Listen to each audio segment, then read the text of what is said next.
Commission on Elections nasa on-bank session. Hayaan natin si Noel Perfecto ang magbigay ng kabuuang ulat live via phone patch. Magandang hapon sa iyo, Manong Noel.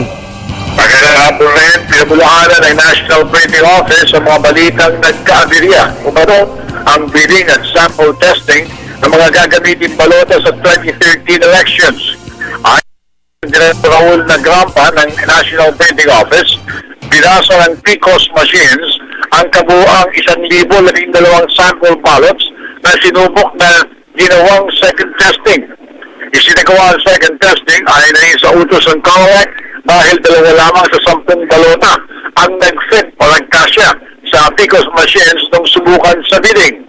Pinanindigan din ni Acting Director Emmanuel Andaya na walang nangyaring anomalya sa proseso ng bidding para sa supplier ng election ballots.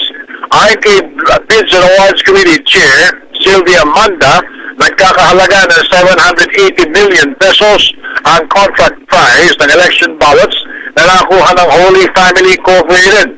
Ang naturang imprenta ng 55 million na balota ay nakatakdang simulan sa January 2012 o 2013 at tiniyak ng NPO na may dideliver ang mga balota sa COMELEC 10 araw bago ang araw ng eleksyon.